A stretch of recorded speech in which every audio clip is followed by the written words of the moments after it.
everyone, my name's Isabella and welcome to my channel, Between the Pages.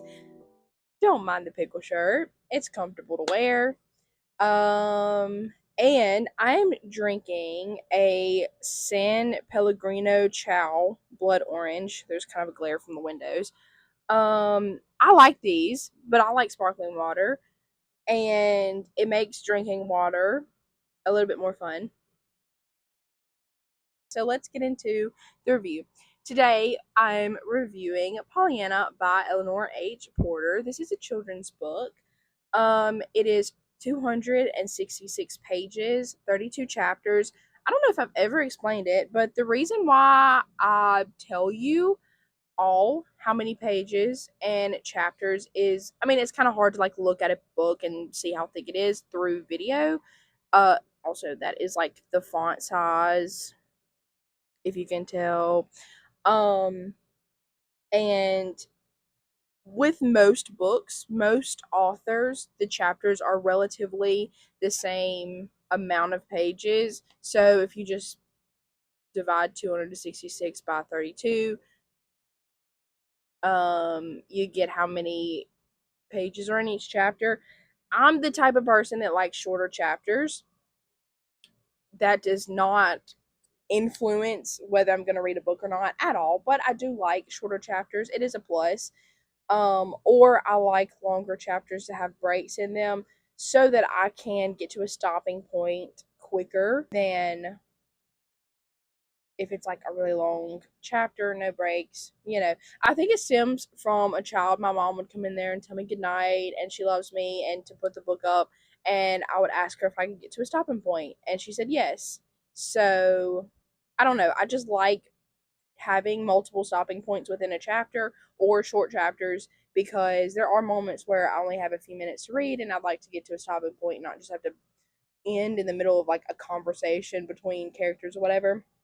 But anyways, that's besides the point. I'm about to read the summary. Now the summary, there's this little like blurb up here and then the actual summary, so I'm going to read both of those. The whole town is playing the game, and the whole town is wonderfully happier, and all because of one little girl who taught the people a new game and how to play it. Now, the actual summary.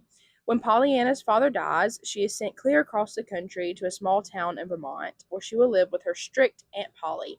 But Pollyanna doesn't seem to notice how stern and unfeeling her aunt really is.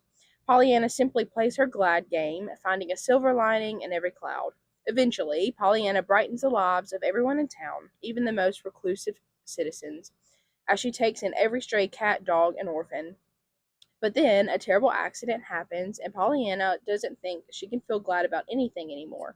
All of her new friends from town turn out to support her, but will that be enough to restore Pollyanna's cheerful outlook on life? So, wonderful summary for this book. Um, Now, I did read this as a child, and as I explained in my reading books I DNF'd video, this is a book that I accidentally DNF'd. So when I was younger, I would read several books at once, 2, 3 books at a time. And I think what happened is I was reading this book and I maybe went to sleep right after, fell asleep reading it, something. It was on my bed and it fell in between the wall and my bed, and I just forgot about it because I was reading other books. And upon rereading it, I think I actually quit like the last 20 pages maybe. So kind of crazy that I got so far in the book and then accidentally DNF'd it. But I was very excited to come back and reread it because this is one of the books that I distinctly remember loving as a child. I read a lot of books growing up. I don't remember every single one, far from it, but I do remember a few that I really enjoyed reading, and this is one of those that I distinctly remember loving. So, I was not aware of this when I was a child, nor was I aware of it when I picked it up again. I was in the middle of reading it, was talking to Grace Lee, and she was like, I wonder if there's a sequel. I looked it up. There is, in fact, a sequel. Not only a sequel, but like 14 to 15 other books.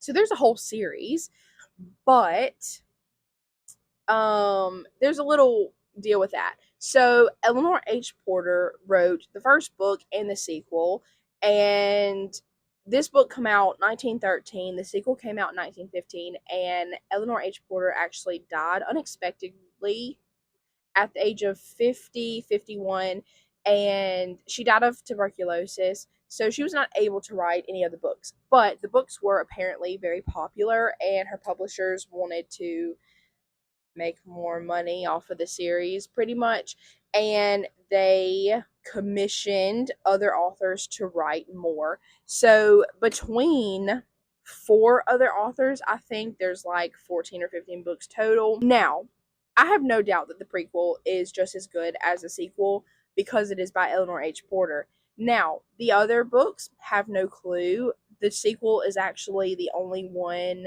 I think that I could find, although I did not like go through and search every other book on like thrift books and multiple different sites.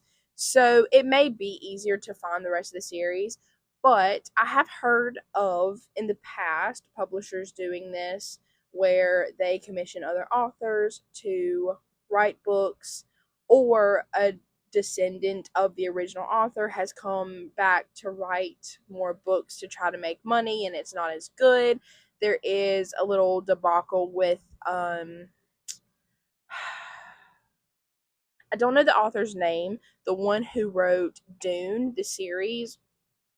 I'll get into that. I do have those books. I plan on reading them at some point in the future. If they're any good, I'll review them and I'll get into the whole deal with that. Basically, the author, I think his first or last name is Frank, but that's all I remember. Um, he wrote the original Dune series, which I believe is 6 books, and he did have some unfinished notes and writing for more books. And his son, I believe, come back later and added to those notes and published them, and then wrote more books and published them. And a lot of people don't think they should actually be a part of the series because they're not as good, and they actually create plot holes that were not in the original series. It's a whole mess, okay? It's a whole mess. I'm not going to get into it into this video, but it has happened before. So I don't know how good the rest of the series is. Some of the titles seemed a bit odd, given that in the next book, Pollyanna is grown up and is an adult. So the books later on in the series do seem a bit odd, maybe for an adult, just based off of the titles. I did not read the summaries whatsoever. So yeah, there are more books, and I'm not going to go through the trouble of trying to find all of them before publishing this review. So if I do find them, I'll read them and review them. If not, oh well, this is still a very good book. And I'm sure the rest were still written for children, and they will probably still be okay to read. Anyways, let us go on. So there's no cursing in this book. It is a children's book. There's also not very many triggers, for lack of a better word. There's not really anything that I would be worried about children reading, especially for the age group. The book does say that the books are for ages 8 to 12. And yes, Pollyanna's father dies. Pollyanna is in an accident, but none of it is too gruesome. We don't know how either of her parents died. Her mother did die just way before the events of this book, and the incident with Pollyanna is not gruesome, so it's very age appropriate. I will say this book was written in 1913. It is a product of its time. The There are a few things in here that, like, in the modern sense, unfortunately, might be a little odd. Like, there is a grown man that is inviting this little girl over to his house. I'm not trying to make any accusations. It's just the world that we live in, unfortunately, can look at it a little weird. Um, but in reading the book, it makes sense. He's a lonely man, and he actually, big spoilers, was in love with Pollyanna's mother before, and she ended up marrying Pollyanna's father. So, like, in this time, 1913, not weird. Today's time, I hate to even think about that, um, but I mean, a 12-year-old should also know stranger danger by that age. Now, at the very end, it does, actually, let me read it. There is a lady who's, I guess, a housekeeper, sort of, for a facility of some sort, maybe a hospital, and Pollyanna does call her Black Tilly. You know, it's 1913. Not making excuses, but, like, although I don't think it's racist because Pollyanna loves this woman, it's not like, ew, it is 1913, whatever. That was a little odd, but other than that, like, it's not bad in my opinion. That kind of threw me off. I was like, okay, why does that matter? But also, it was published in 1913. So, as any older book, there are some cultural changes. Even with C.S. Lewis, it was those books were released. 1930 was when the first book was released, and there were some cultural differences in that book from now. Nothing big, in my opinion. I would still very much recommend it for to a child. Um, Now, one last thing. Once again, 1913, it is a product of its time. Children ages 8 to 12 in 1913 probably understood the language in this book a bit more than the average 8 to 12-year-old in today's time. There were some bigger words used and ways that things were phrased in this book that an 8 to 12-year-old may not understand. But in my opinion, that's amazing because that will prompt, hopefully, the child to go to a dictionary and look up the word. I don't hate that. I like reading books above my mental capacity. I will look up words that I don't understand and I will write the meanings in the book if it's a book that I'm annotating. I like doing that. I think it's good for children. They'll learn new words in the context of reading a book. They'll learn how to look up words and look up the meanings. And words with multiple meanings, you have to look at the context of the sentence to find out in what way the word's being used. So I fully believe that an 8 to 12-year-old should read this book, maybe a little bit younger. I don't know. I'm not in the range of 8 to 12, and I don't really remember my reading capacity at that age or younger. But yeah, the book may be a bit harder for a child, a preteen, to understand, but not so much that it's unreadable. It's not like a 6-year-old trying to read War and Peace or some of the even older classics that may be a bit like, it's not that bad. It's just they may have to look up a few words. It won't hurt them. So, yeah, anyways, I have rambled too much. Let us go on to my personal review. So, I do use Fable, and I rated it 4.25 stars.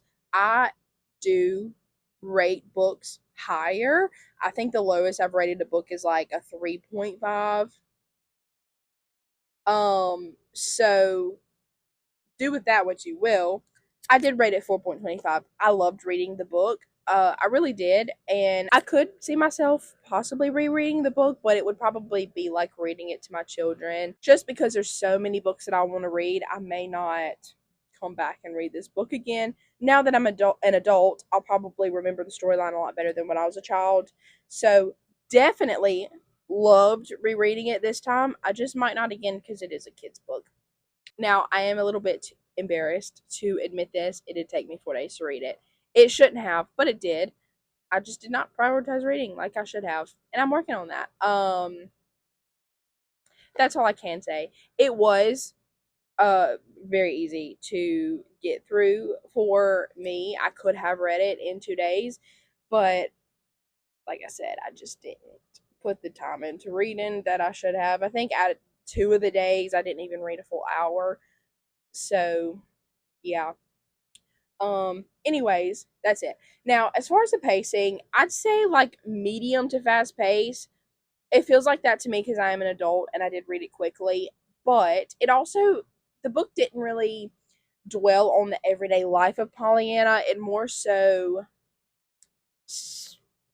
explained how she slowly brought gladness and joy to her little town in Vermont. So, yeah, but that was the point of the book. The point was not telling about Pollyanna's daily life. It was telling about how she brought gladness to everyone in her town. So kind of a faster pace, like it would skip months, or it would say, it would just drop in little incidents that happened this day and that day and this day with like different people, but not a bad thing. It just didn't dwell on Pollyanna's everyday life, just her encounters with other people. I guess it was very like conversation and character conversations within characters driven, if that makes sense. Now, I also really liked that Eleanor H. Porter was clearly a Christian. Now, it's not like every page mentions God, but Pollyanna's father was a Christian minister, and at one point, Pollyanna is talking with the minister of their town, the preacher of the church in town, and he is very upset because his church is being overrun, honestly, with gossips and ungrateful, unhappy people. So much so that like the whole Sunday school department is like non-existent anymore because they've all been gossiping and mad at each other. And the ladies aid, the like ladies group that get together and donate money to different situations, I think they also broke up over something. The church is in turmoil, okay? And the minister went out to the woods to pray, and he is fully expecting to preach a message of condemnation. That's not the best word to use. Like he's fully expecting to go to church Sunday and get onto his congregation. And Pollyanna sees him in the forest, meets with him, teaches her of the glad game, and tells him that anytime her own father was upset, he would go through and read all the Bible verses in the Bible that talked about being glad. And then the preacher goes home and he reads like a story about how a child's father come up to him and said, "Hey, I'm so glad you did this particular chore and you helped us out. That's amazing." Rather than telling the child, "You're bad because you didn't do this chore." Because sometimes uplifting people and telling them what good is in them will cause them to be good, which is true. Now, the thing in this book is like, yeah, sometimes your preacher does need to get at the pulpit and need to tell you what you're doing wrong. Preaching cannot always be cupcakes and rainbows, but in this particular instance, yeah, sometimes telling people the good in them will cause them to strive to be that. The overall point of the book of finding gladness in everyday life is a very biblical thing. Um, we should be thankful for the things we have, and even if we don't get what we want, we still need to find the goodness in it. And like, oh yeah, I don't have this thing, but I have my health, I have a roof over my head, I have food on the table, in the fridge, in the pantry. I should be happy. And that is the overall point of this book is gladness and finding goodness in everything. And I really loved that. So there are some Christian undertones, although yeah, God's not talked about it on every page, but it is a very Christian book, in my opinion. Um, one thing my pastor says is that unthankfulness is the root of all sin. If you think about it, if you were truly happy with everything you have, it would cut out a lot of sin. And so this book teaching the reader to be glad of, about everything is a very good Christian thing. So, yeah, I really enjoyed the book, and I will likely get the rest of the books in this series. I may not, go and search them out and order them all now, but if I find them in a thrift store or if I see them for sale somewhere, I would absolutely pick them up and review them for the channel. And I would recommend this book to children. It's a really good children's book, or adults. Hey, if you just want a sweet little children's book to read, I am not above reading children's books. And I would be willing to bet that the rest of the series is safe to read. They're children's books from the 1900s. I did not look at the publishing date of the last book, and I should have. But unfortunately, I'm just gonna say this real quick. Young adult novels have gotten a lot nastier in recent years, unfortunately, but I don't think that has trickled down to children's books just yet. And the fact that these books were written in the 1900s, or at least the earlier ones were, they're probably safe for your child to read. I cannot attest to how good the rest of the books are. I'm skeptical that other authors attributed to. I'm a little skeptical that other authors have contributed to the series, but they're still probably safe and clean for your child to read nonetheless. So, I believe that is all I have to say. So, yeah, I hope y'all enjoyed the video